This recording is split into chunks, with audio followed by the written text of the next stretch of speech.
Ngayon, sino bang gumagamit ng mga fake accounts? Sino bang gumagamit ng X? 'Di ba puro kakampings 'yan?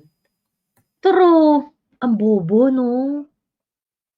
Auntie Claire, you cannot just question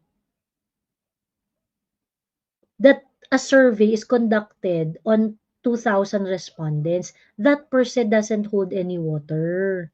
Okay? Ang tanong mo dyan, paano kayo nag-yield to 2,000?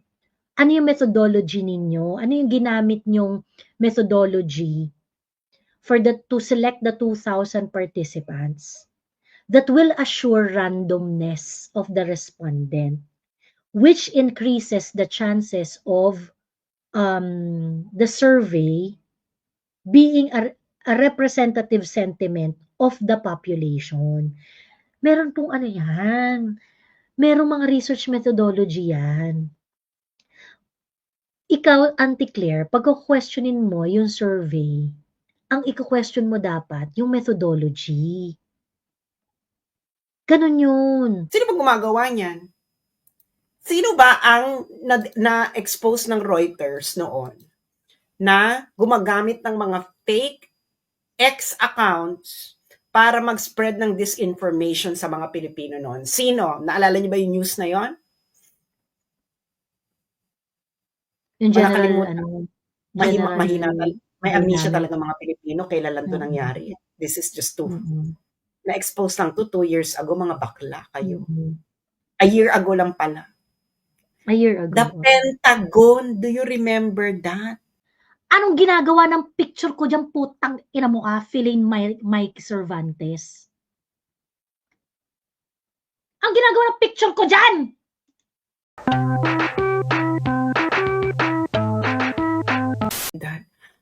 Kaya malayo pa talaga tatakbuhin ng mga Pilipino, be. Ano pa tayo? 100 years behind tayo sa 100 years behind tayo.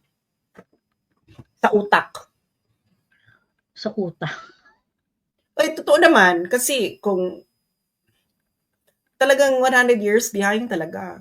Kasi itong mga nangyayari, yung mga ini-expose natin to, pag sa ibang bansa to na-expose, dahil nagwawala na eh, no? Nagwawala ng mga tao, dahil alam mo yon, wala silang yun ang, alam mo yun, sa sobrang gahama na ng sitwasyon, wala nang pakialam yung mga tao. Na hindi talaga sila hindi talaga nila, kaya masasabi ko, parang hindi nyo talaga mahal yung bansa. Mahal nyo lang yung mga sarili nyo. Yun ang, oo, kita mo, in South Korea nga, nagwala yung mga tao, yung first lady, nabigyan lang ng bag na halagang 5,000. Magkano ba yung bag na yung $5,000 lang? Dior bag.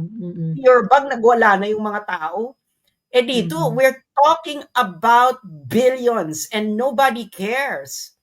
And nobody, considering na yung Korea, ano rin yan, yung mga brand-loving people din yung mga yan. Kumbaga parang, yes, parang wala lang sa kanila. Wala lang sa kanila yan eh. Wala lang sa kanila ang Dior, pero nagwawala na sila nung, dito nga lang sa pero China, pag public official, di ba? Pag public official, naluloka sila. Dito nga, girl, nagwala na yung mga Chinese dahil merong isang, I don't know kung mayor ba to, isang public official, basta local. Ang ginawa lang niya, gusto niya yung mga damo, kailangan exactly cut ng ganitong level. So, gumagastos sila para sa ganun. Nagwala na yung mga Chinese. Nagwala na yung mga Chinese. At na parang capricious yung ano. Capricious? Parang ano ba yung eksena mo? So, parang parang naano ata yung I don't know what exactly happened, pero parang na-sanction ata kung hindi na si Sante. Si Mayor. Bakla tayo pag-usapan natin, billions? Wala pa rin na-offend. Pera nyo yan. Parang wala nang pakialam yung mga tao, no, na parang, bahala kayo. Kaya nga ang ano niyan is, parang ano lang yan, nung panahon ng mga Kastila. Ang hirap-hirap na yung buhay nila noon, talagang they were treated like slaves, lesser, pero denma lang yung mga tao. Kasi nga na-entertain sila. Marami kasing entertainment doon eh. May mga sarswela, may mga pasyon, may mga pinaniwala sila na this suffering is necessary for the Lord. Ganyan. The more you suffer, the more God The loves closer you. you are to the Lord. Ganyan sila nung panahon ng Kastila. Nung panahon naman ng mga Amerikano, pinaniwala sila na kailangan namin kayong turuan dahil mga boba kayo. So sila naman, ganun ba? Okay, go. Tapos the elite participated in that because kumikita sila. Kaya ngayon, ganun din dito, kita mo, 'di ba? Nakikisimpatya ako dito sa mga kidnapping victims. Pero iniisip ko, nung nakikinabang kayo noon, 'di ba? Tapos ngayon hindi na kayo ngayon naapektuhan na kayo saka kayo magsasalita. Parang wala na kayong sense of social solidarity na Correct. hindi ba kayo na parang naano ko nga kasi mga mayaman, hindi ba kayo na naluloka na yung mga trabahador nyo walang magandang public transportation? Ano nakakaloka, Bax? Di ba yung Yun yung, PNP sabi ngayon, ay hindi pogo-related yung mga walang kidnapping, pogo-related. Ngayon, magsasalita ba yung mga mayayaman ng katotohanan? Magsasalita ba kayo ng katotohanan? Na-kidnap o hindi? Sige, kasi sabi na pogo-related daw eh. Ayan. Are you going to tell the truth or not? Or makikiride kayo sa narrative ng admin?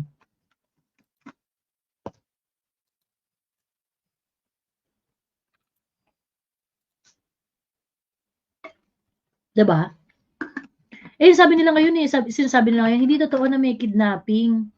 Pogo-related to, mga hindi nakapagbayad ng utang.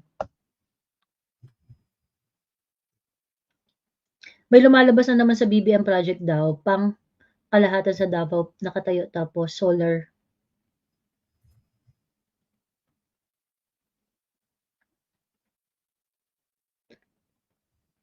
So yun, so mai-alienate na naman ngayon yung mga tao. Kasi parang kung hindi magsasalita yung mga mayayaman dito sa sinasabi ng PNP, si Happy Toothpaste, sinasakyan niya yan eh. Kasi nung unang siya nagpa-press con tungkol dun sa pagkamatay ni Anson Cue, yun na rin yung sinasabi niya, pogo-related daw.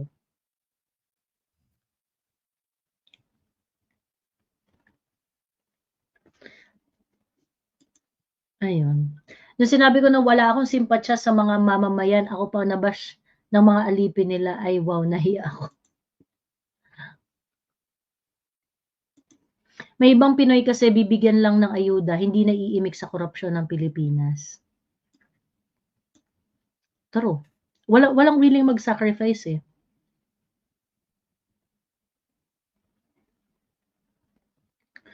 Why do you think tax-paying citizens tinitiis ang ganitong degree ng pagnanakaw ng mga dakilang kongresista natin at sabihan lang tayong fake news? Sabi ni Karen Minaw. Di ko nga tinitiis, di bang nagkaso nga ako?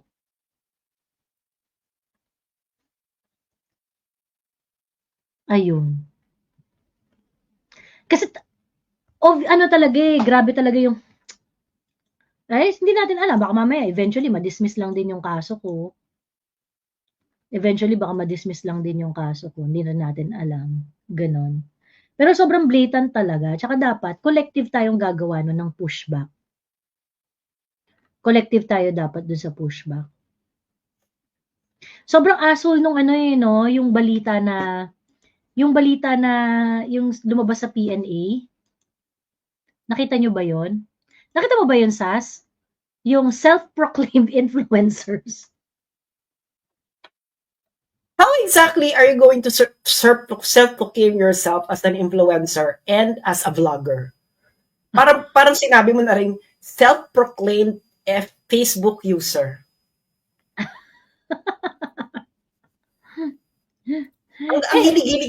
Ang hilig-hilig nilang gumamit ng salitang self-proclaimed.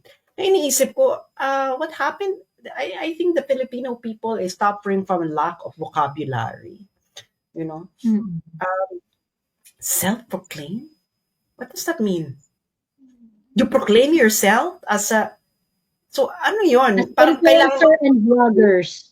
So, kailangan ba may mag-proclaim sa'yo na iba, na ikaw ay vlogger? Na parang, ano ba yung may certification ba yan? Meron bang... Self-proclaimed vlogger. Pag may cellphone ka, may video ka, tapos in-upload mo, nag-vlog ka, edi vlogger ka for that specific content. Diyos ko. It doesn't make any sense. Alam mo yon? Hindi na sila nagme-make sense, totoo lang. Naku, matagal na. Ito nga, naglabas yung PNA ng article, tas ang title is, Bogus Social Media Accounts Threaten PH Democracy. Lawmakers warn. Ayan.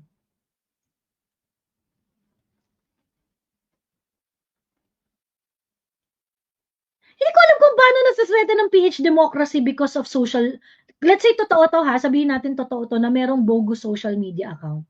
Paano nasa-threaten yung democracy?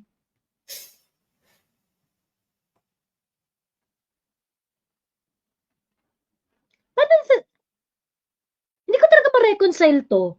May bogus social media account. So, nasi-threaten niya yung democracy. Bakit? Dahil yung bogus social media accounts ay hindi ko gets.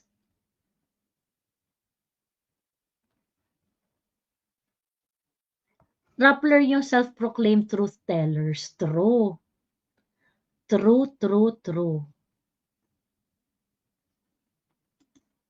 Ayan. Anyway, sobrang yabang nitong article na to, tsaka sobrang defamatory. Kasi parang bogus social media accounts threaten PH. Unang-una, sino yung bogus social media accounts na tinutukoy mo dito? Ikaw, Philaine Mikey Cervantes. Okay? Ko, napakatanga mo! Wala kasing bobo. Philaine Mikey Cervantes. Itong sinulat mo, Diyos ko, sobrang libelous, defamatory. Sabi niya, the spread of disinformation through fake pro-Duterte social media accounts poses serious threats to Philippine democracy. Sino yung tinutukoy niyong fake pro-Duterte? Ano yung fake pro-Duterte social media accounts? What do you mean?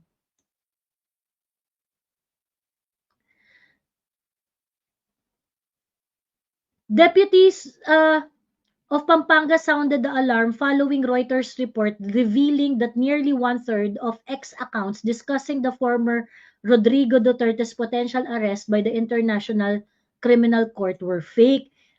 Ikaw, Philaine, kamputang ina mo ka. Hindi ako nag-e-X. Hindi ako active sa X.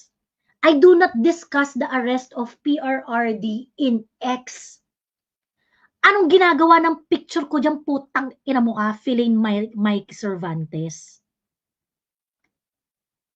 Ang ginagawa ng picture ko dyan! Picture namin! Tang ina nito. Intay-intay ka lang, Philaine Mikey Cervantes. Intay-intay ka lang. O sabi niya, the report based on research by disinformation watchdog, Sayabra, also found that up to 45% of online conversation about the upcoming election are driven by bots, sock puppets, avatars, and paid influencers. Saan daw yan? Anong social media? Sayabra yung hindi niya minention. X accounts? Sino ba gumagamit ng X accounts? Wala! Sino yung Sayabra? Hanapin mo yung Sayabra kung ano yung Sayabra.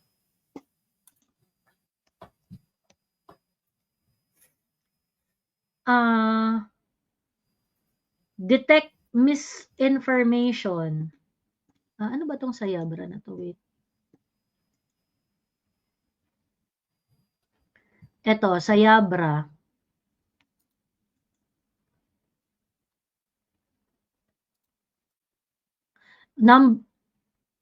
Tingnan nga natin, company, about us.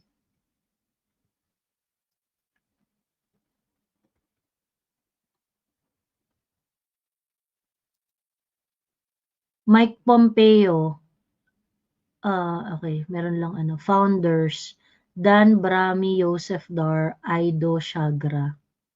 Our values, innovation.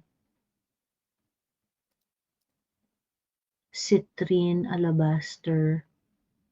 Teka, tingnan nga natin. Who pays you?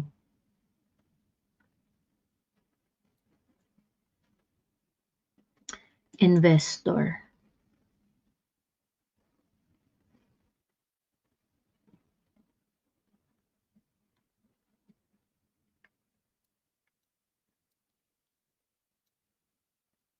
Diyos ko naman, hindi naman 'to marunong mag-search, Joey.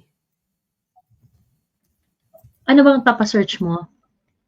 Kung sinong nasa labas niyan. Kung sinong nasa? Sino ba 'yan, Sayabra? Ito nga, oh. Anong sinabi niya? Sayabra discovers what? Sabi ng PNA?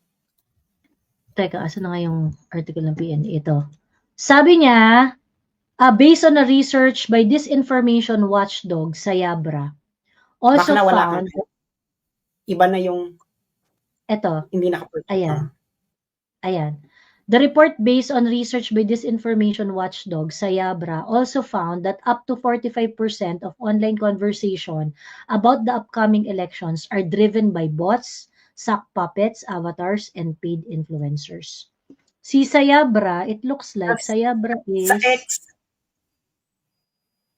Hindi niya sinabi, yung sa Sa X. Sayabra, hindi niya sinabi. Yung sa X, comment yun ni JJ Suarez at saka ni Dong Gonzales na Sino may nga ba? report daw yung Sino ba? Reuters yun. Reuters yung nagsabi na 1/3 daw ng X account discussing former President Rodrigo Duterte's potential arrest by the ICC were fake. So, ang ibig sabihin, nagdi-discuss ng arrest. Potential arrest. So, ibig sabihin, sino ba gumagawa niyan?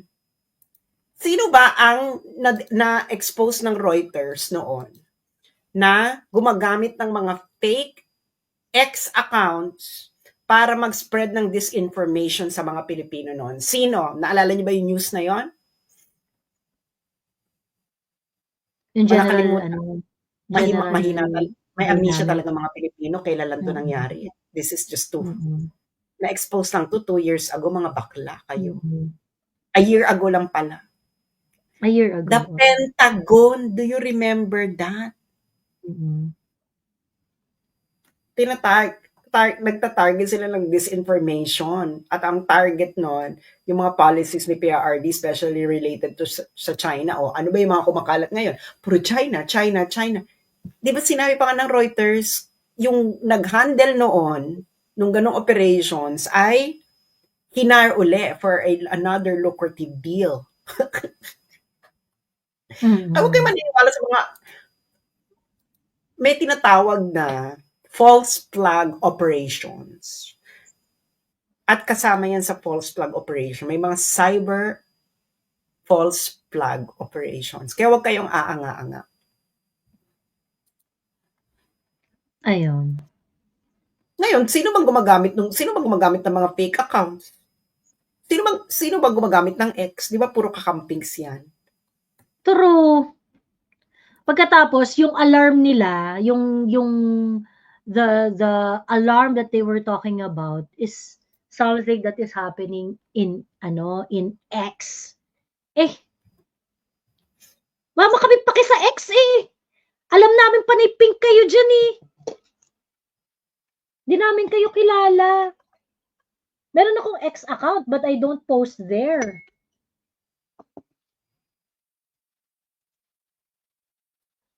Diyos me. Sayabra, Mike Pompeo, ex-CIA director, sabi ni DJ. Oo nga Edi alam na. Nga, sabi ko kanina. Meron pa siyang board member siya ng Sayabra. Mike Pompeo is the board member of Sayabra. Ayun. This digital warfare, plain and simple, and the battlefield is not just the internet. It's the hearts and minds of millions of Filipinos.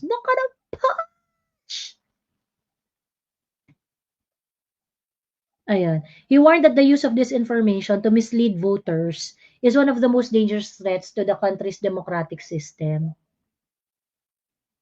Fake praise, fake news, fake accounts, this is how the battle is being waged. And the most dangerous part is ordinary people may not even realize they're being influenced. Ang tanga lang nung tanga lang talaga ng tingin ng mga legislators sa mga Pilipino. Ganito po kasi yan, sir. Kapagka po, kunwari, merong information at ayaw niyong maniwala yung mga tao sa information na yon, you have to present your counter.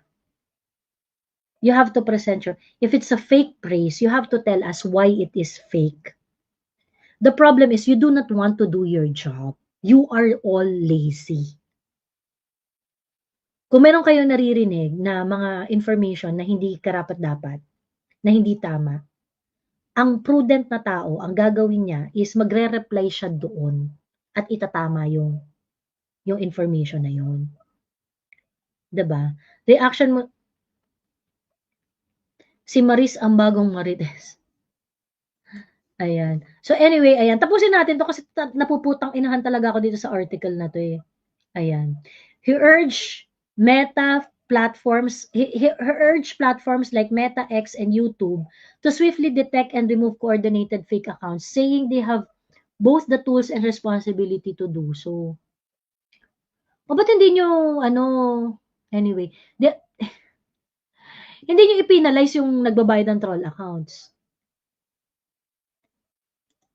Akala ba yun ang gusto ninyo? They have the resources and the algorithms to detect inauthentic behavior.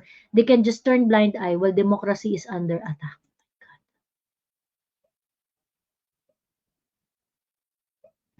We must defend Filipinos not just from guns and goons, from ghost accounts flooding their social media. Who are these ghost accounts?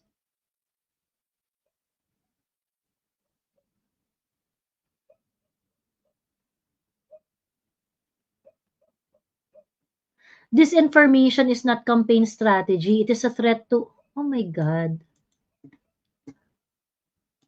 So, kaya nagdi-disappoint ako na hindi hindi nagre-react yung Supreme Court dun sa freedom of speech petition eh. Disinformation is not a campaign strategy. It is a threat to free election and informed choice. If there is disinformation and you're not doing anything to answer it, to counter it, to correct the information, then you slept on your chance to participate in this democracy.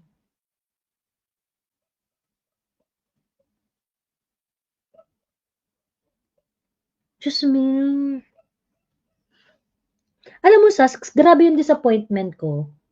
Kasi ang tawag dito, sa TikTok at saka sa YouTube, yung mga videos nung TRICOM na nakapost sa ABS-CBN, sa ibang ganyan-ganyan, they do not have any idea of the extent of the freedom of speech.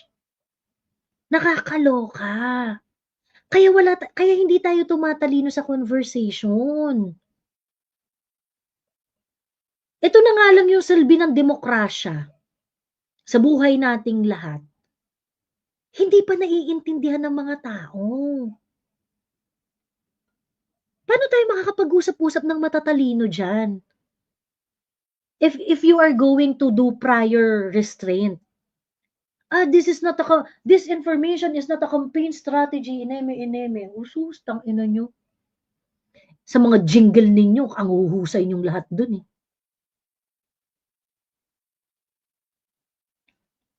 Sa mga posters ninyo, ang huhusay nyo lahat dun. Hindi nyo naman nare-reveal lahat ng mga baho ninyo eh.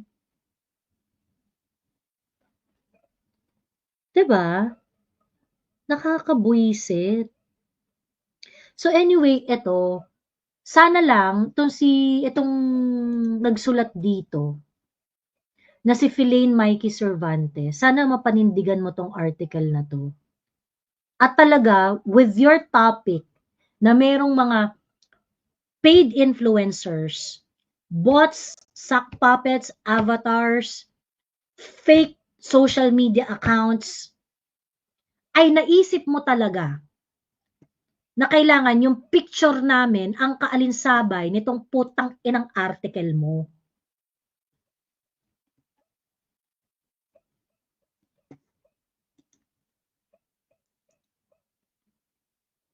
Talaga?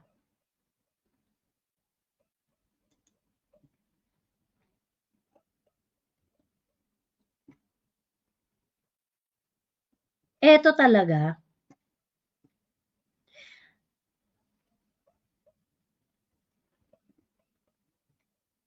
Diyos me. Actually, sa totoo lang, ano eh, ang tawag dito, yung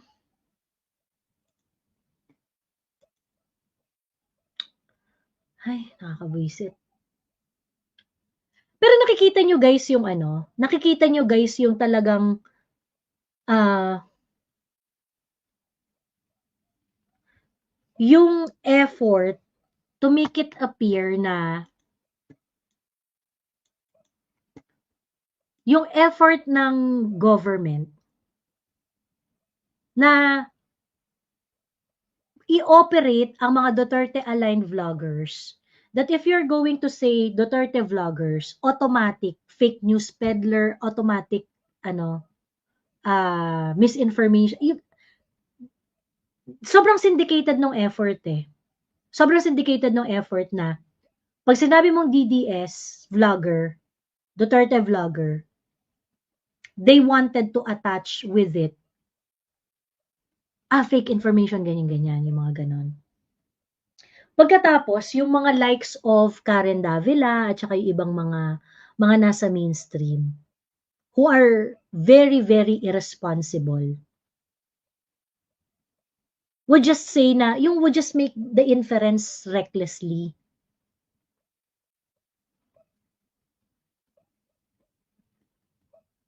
And sa totoo lang, pagdating sa mga ganitong bagay, kailangan natin ng pushback ng lahat ng tao.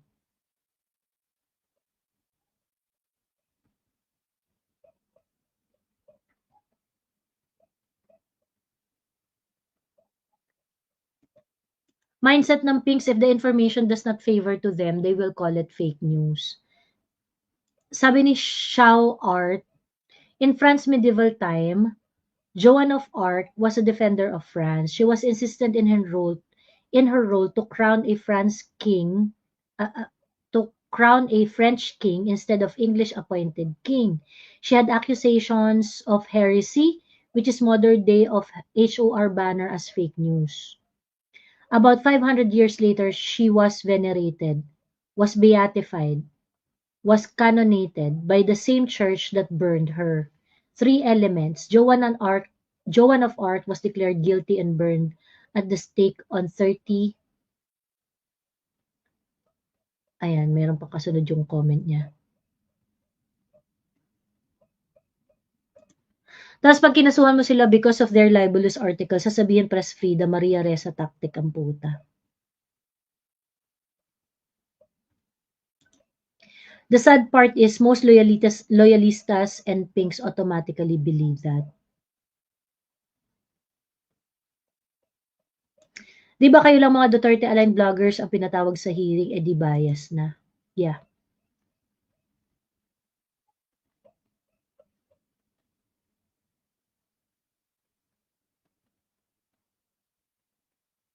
Ayun.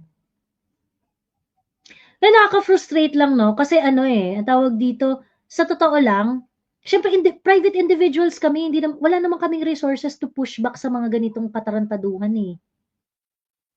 And sa totoo lang, hindi talaga siya yung, it's not for faint-hearted. Alam mo yun? Biruin mo the entire institution, the government resources are really targeting us para ma-suffocate kami dun sa mga banat nila. Dun sa mga pagligpit nila sa amin. And so, we cannot really push back ng kami lang. Ayan.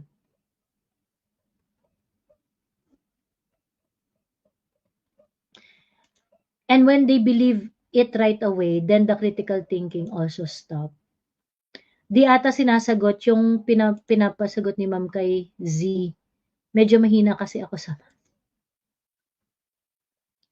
Tapos sabay yung kay Auntie Claire, ha, ha, ha, yung 2,000 daw na katao survey is a fake news daw, naniwala na.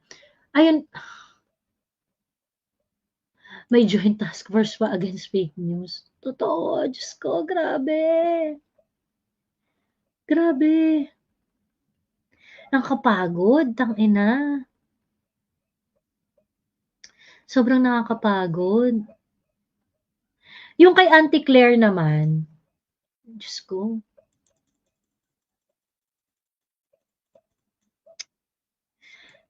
Yung kino-question niya, yung result ng survey, that's only 2,000 respondents, ganyan-ganyan.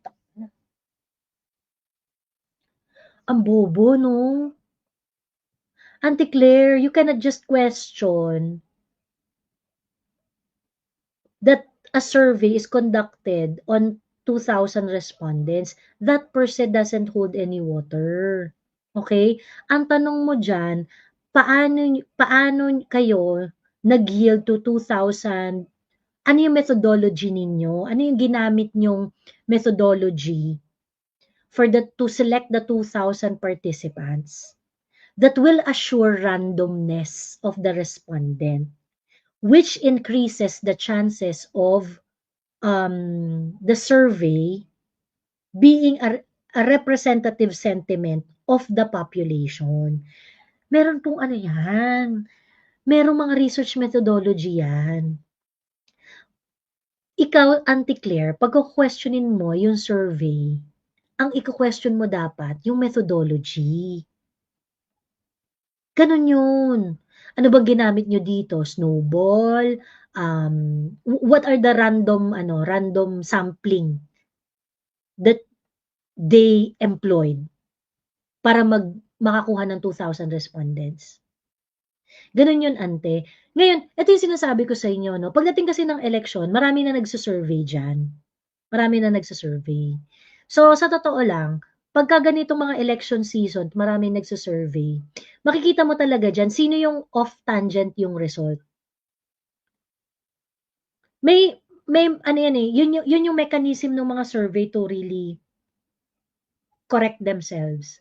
Kasi pagka merong isang survey dyan na sobrang ay ibig sabihin nun, yung methodology niyan malamang ibang-iba kumpara doon sa methodology ng iba. Perhaps yung isa dyan, hindi niya na-attain yung level of randomness required para dun sa result. Like for example, university survey.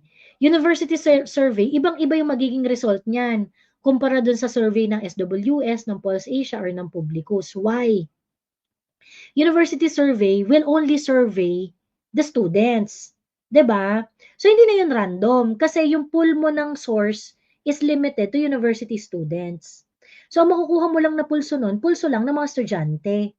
So, that is why the result of a university survey will never be the same as dun sa result ng mga survey firms, which would have different pool of respondents, mas random yung sampling, mas covered yung ibang category ng population, things like that. Sabi ni Maldita, watch mo bagong interview ni Ronald Llamas sa ANC. Sabi niya doon, may pag-amin daw sa mga vloggers niya sila ay fake news peddlers. Eh, yan yung gusto nilang paniwalaan eh. Yan yung gusto nilang paniwalaan.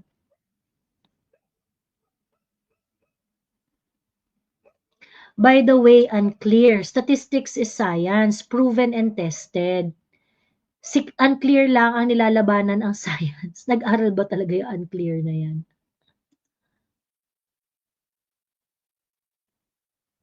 Ayun. Apparently, Mike Cervera had a hand to Attorney Claire getting the... Oh, I don't think Mike Cervera is that powerful. Parang hindi naman. I don't think so. Si Auntie Claire, bata yan ni Jay Ruiz.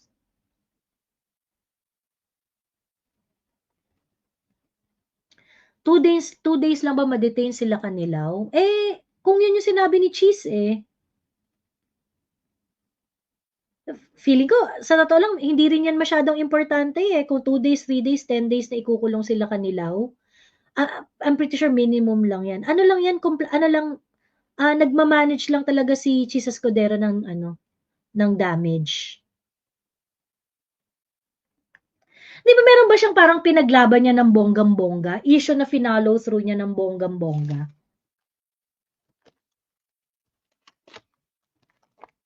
Word salad daw. Word salad daw ang advocacy ni Kilay. Microblading advocacy ni Cheese. Di ba? Wala eh. Meron kang maalala na parang pinaglaban niya ng bonggang-bongga.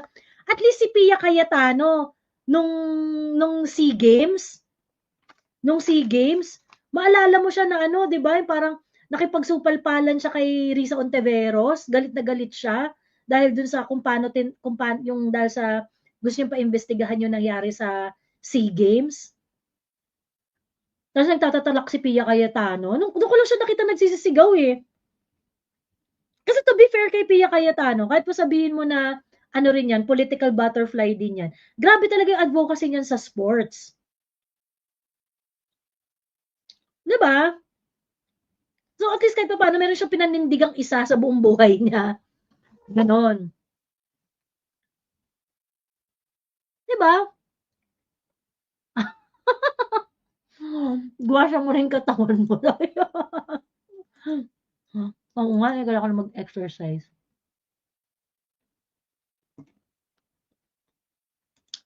In short, forgettable legislative advocacy and legacy.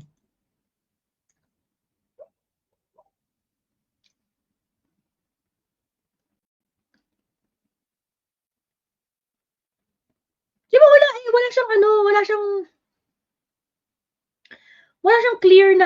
siyang clear na hinabol.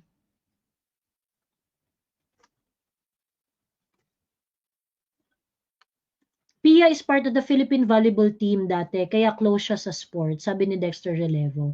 So kaya naiintindihan niya eh, di ba? Nag-national team pala si Pia.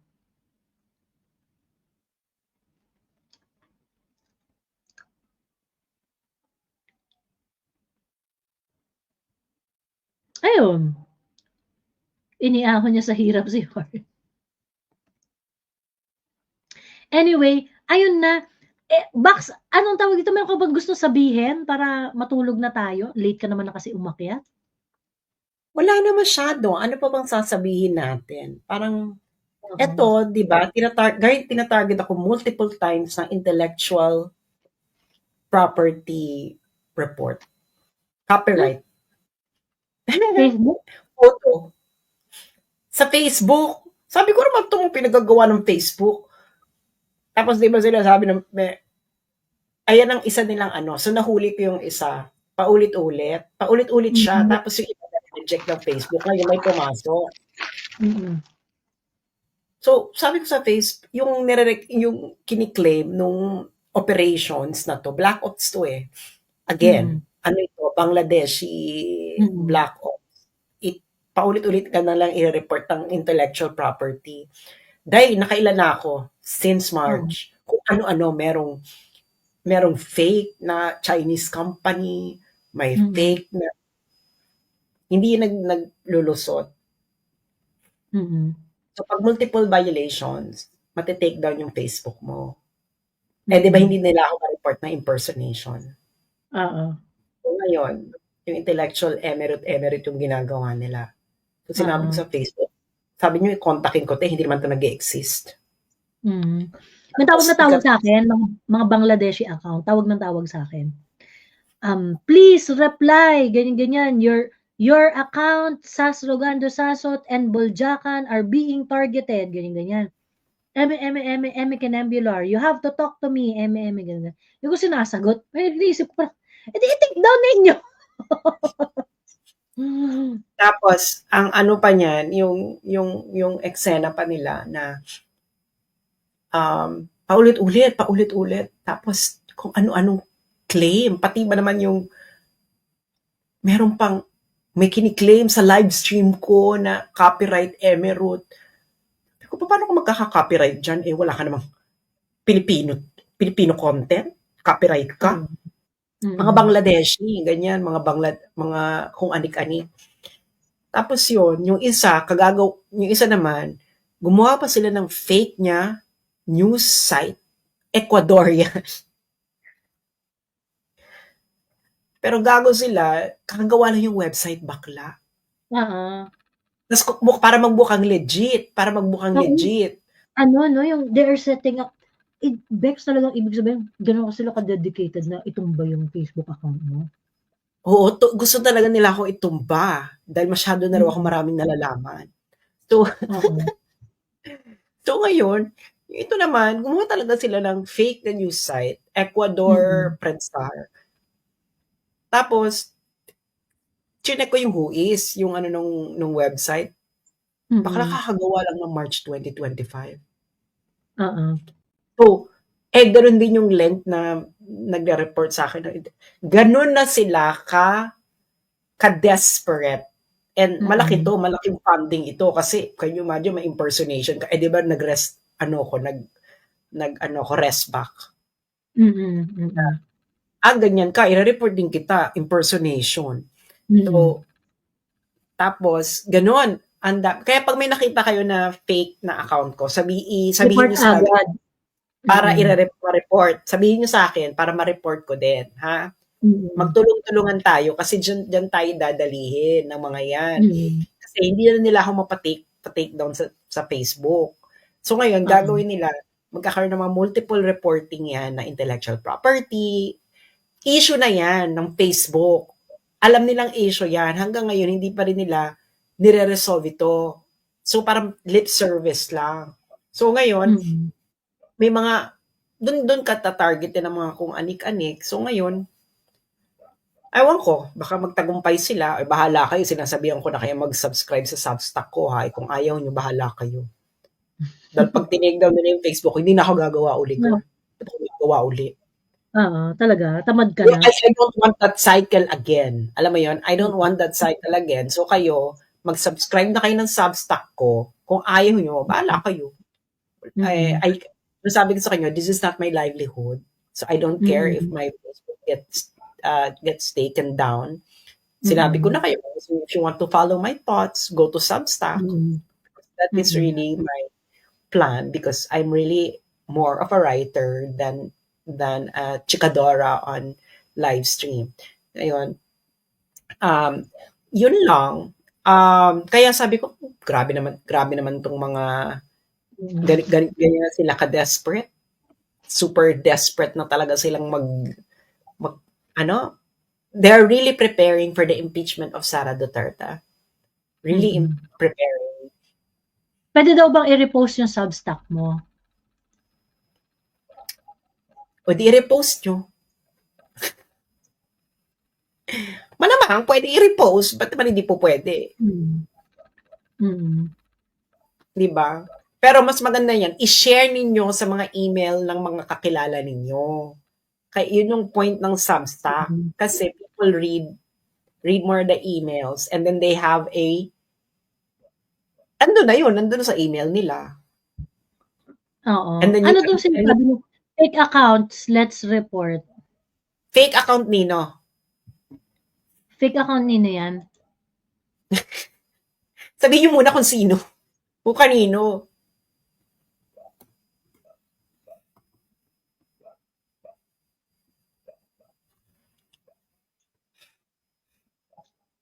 May nakita ako nag-i-impersonate sa'yo, Miss Sas, pero nung yung nag-PM ako sa FB mo, nag-error kasi naka-private ang messenger mo po. Baka naman yung report na yan. Sa comment section nyo ilagay. Hindi ako nagbabasa ng mga spam. Yung mga message na hindi ko friend.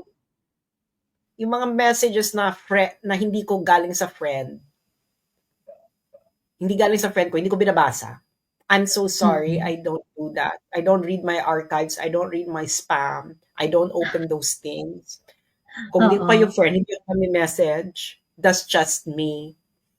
And email niyo kung gusto niyo ako i-message. Ngayon, hindi niyo ako, girl, may mga tanim fake news na naman sa aking Talaga? napupunta. Oo, meron na namang, may nag-email na naman, may Bakit papa-expose. mo na naiisip na madadali ka nila dyan? Ewan ko, kasi nga ganyan, no? Alam mo naman yung you believe your own propaganda. Pag tinawag mo kung tinawag na engot, you will believe your own propaganda. So, magre-reflect naman yun sa strategy mo eh. On how you're Oo. going to tackle me. Like, Mm. katulad, karadating lang sa akin na, Diyos mio, Santissima Trinidad, may Mm. papa-expose. Emerald, Emerald, Mm. Diyos ko. Could you please expose this? Diyos ko, day. Nung nabasa ko yung ano, sabi ko, Diyos mio, Santissima Trinidad. Grabe 'no? May ano nga, eh, Oo. hindi ko alam kung totoo or kung tanim fake news or ano.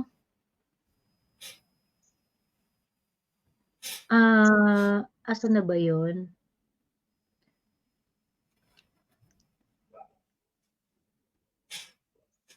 Asan na 'yun? Teka lang. As in, sobrang tanim fake news. Grabe. Hindi ko alam kung nakita mo na 'to, yung parang ano, agenda ng lakas. Exactly. Tanim fake news yan. Oo, 'yan. Mm. Halatang-halata, di ba? Pinadalan ka rin. Pinadalan ka rin. Mm. Tanim fake news nga. Para, kasi pag ginawa mo to, election violation to eh. Di ba sinabi ko lang sa'yo, pag during election season, ang Oo. Facebook, very ano yan sa election violation. So this Oo. is like, itong pinadala nila, they would like us to post this. Mm. Ay, huwag kayo masyadong atat sa mga expose. Diyos ko, Lord. True. Ako hindi ko ano, yung ano eh, ang dami kong mga information na hawak na matagal ko ng hawak na ilalabas ko lang kapagka I feel it's the right time to release it. Kagaya nung ano, yung binigay ko sa'yo. Yung binigay ko Mm. sa'yo, ang tagal na nasa akin nun. Pero alam mo na, girl, no? Yung binigay mo sa akin na survey, no? Naalala mo yung survey no? Pinakita mo sa akin na sinabi ko na yung tanong is, yung survey about naniniwala ka ba na si Kemilar ay gumagamit talaga ng Kemilar? Tapos, 98, parang 98. Lahat naniniwala. Di ba grabe yung naniniwala? Ganyan. Ang daming Oo. naniniwala. Tapos tayo naman, walang pakialam yung mga tao. Di ba ganun pa tayo? Wala namang pakialam tayo. Oo. Naniniwala sila, deadma sila. Parang, girl, Oo. di ba sabi ko sa'yo, girl, napaka-hopeless naman ito. Naniniwala sila, and then okay lang sa Oo. kanila. Ngayon, Oo. nakita na natin na kaya sila masugid ngayong, kaya gusto na talaga nilang patumba yung si Maharlika sa si Harry. Kasi, hindi na nila matatago na ganun talaga naniniwala talaga yung mga tao. Imbyer ng sila, naniniwala talaga yung mga tao. Di ba? So, nag-align yung actions and then yung pinakita mo sa aking naka-embargo na survey. Naka-embargo. Di ba embargoed yan? Ito ay mga makatotohanang survey dahil ito yung mga ginagawa talaga ng mga politiko. Magkaiba po kasi ang survey na nilalabas sa publiko at ang survey na totoo. Ang survey po ng totoo, ito po talaga yung ginagawa ng mga politiko para makita talaga yung katotohanan. Hindi po sila nagre-rely sa kung ano ang lumalabas sa media. Magkaiba po yan. And that is a fact. Okay? That is a fact. Kaya, nung nangyari na yon, kaya nung nakita ko na yung mga actions ngayon, sabi ko, survey said, na ano sila, nagpapanik sila. Nakita namin po ang mga respondent, 2,500 lang po sila. 2,400. Hindi po yan representative ng 100 million. Bakla na no, may statistic. May science tayo sa statistics. Bakla may science behind that. Kung bakit ang 2,4 ay pwede mo siya. Yan po ay nakabase sa law of large numbers. Mag-aral kasi kayo ng math para maintindihan, para makasabay naman kayo. Di ba diniscuss ko na yan? Diniscuss ko na yan noon. Na parang, oo. Bakla di, lalo pa nga no discussion mo nun eh. We have a mathematical, our existence has a mathematical foundation. Ganun lang kasimple yan. Ganun. Di ba? So, ayun na nga ang mga eksena ni Auntie Claire. Nakakaloka si Auntie Claire. Feeling ko si Auntie Claire dito pumasa ng statistics. Kasi alam mo talaga kung ang tao pumasa ng math o hindi eh. Alam ko yan eh. Oo, alam mo nakakaloka siya.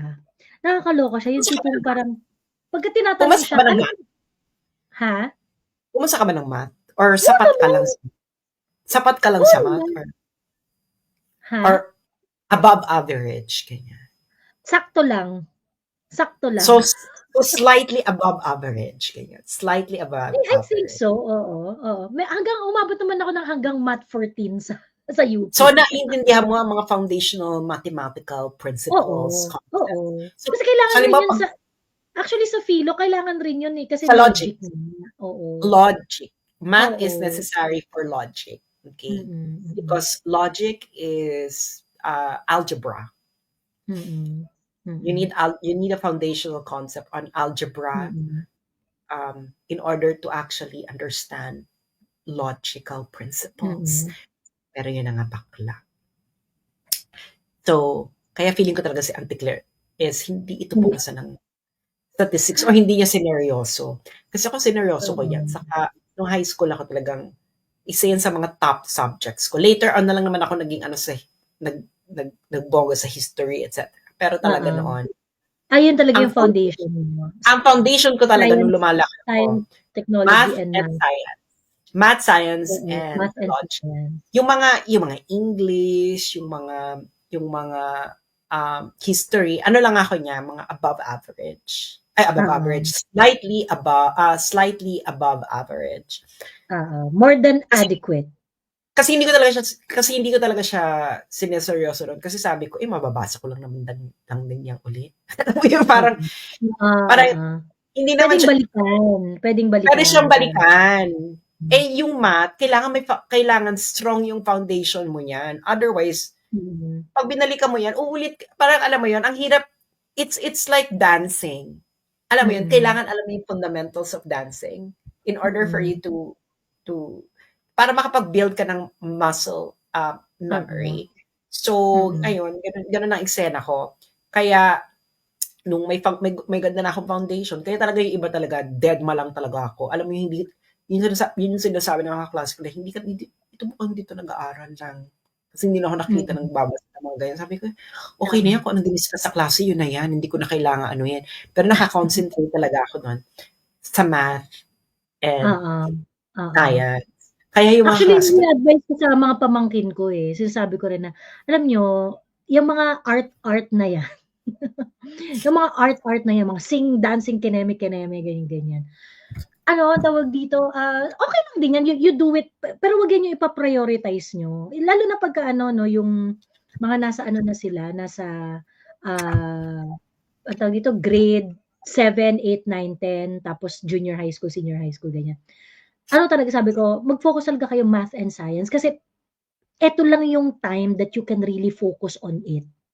Pagka nag-college na kayo, hindi nyo na yan maaano eh. So ngayon, kailangan super solid niyan. O yung mga, kung gusto mong magpaka-literature, yung mga ganyan. magagamit mo siya actually sa lahat ng bagay. Magagamit mo siya sa lahat ng bagay. Kasi it's a highly transferable skill. It's a highly transferable skill. Science, foundations of math and science. You can apply it. You can apply it to anything. No? Saka hindi siya nagbabago. Matagal siya bago magbago. Matagal bago magbago ang mathematical. Lalo na ang math. Girl, siguro it will take centuries for millennia for mathematical principles. Actually, not even millennia. Maybe several millennia for mathematical principles to change. No? Oo. Second, and science, bakla mga literature and etc. history, bakla nagbabago yun dahil in light of new evidence, mababago ang story. Alam mo yun? Kaya hindi ako dyan nakapokus masyado. Alam ko yung mga foundation, marami akong alam ganyan, pero alam ko na yun na magbabago pa to dahil nga yun. Kaya ngayon, itong mga to nagsasalita sa atin, wala talaga silang good foundation sa math. They don't have good foundation. And the audience doesn't have good math and foundation. the audience as well do not have a good foundation sa math. Kaya madali sila diyang mabobola. Kaya nga, never trust a politician who flunked or didn't take statistics seriously and then they're discussing statistics. Nahuli ko na dyan si Hidarian. Sabi ko, bagsak to sa math. yung Mm. sa pag-interpret niya ng Oo. margin ng margin of error, etc. Mm. So Mm. ayun na ang eksena ng buhay na Oo. wag kayong ngayon, it's never too late. Of course, the best time to learn math was when you're a child and a teenager kasi nabubu pa lang yung brain ninyo. And the Mm. next best time to actually take math seriously and science is now. Habang buhay pa kayo para hindi kayo naloloko. Mas marami na ang tools ngayon to learn math eh. Dati textbook lang, Mm. Joey. Mm. Ngayon, there Mm. is already AI in order to teach you mathematical principle, to guide you Mm. step by step. Meron na Mm. ring mga free courses online. Meron nang yung brilliant.org. My God, ginagamit mo ba yung brilliant.org, Joey? Bakla nag-aaral Hindi. talaga ako. Nasa ano na ako, girl, engineering. May mga engineering, fundamentals of engineering. Sabi ko, magaling yung pagtuturo nung engineer. Sabi ko, Oo. so nalalaman ko na yung mga concept na degrees of freedom, ganyan. Oo. yung, yung, Oo. yung mga ganyan, yung create, yung redundancy. Sabi ko, ay, fairness, naaaliw ako. Ganyan. Mm. So ngayon, yun na ang eksena ng buhay. So if you lack it, and especially at the age of AI, you need math. So kung hindi nyo na kaya, sabihin nyo sa mga anak ninyo, anak, seryosohin mo ang math. Because any society that is so far behind in math will be left out sa AI. Because AI is simply applied mathematics. Mm. So yun lang po.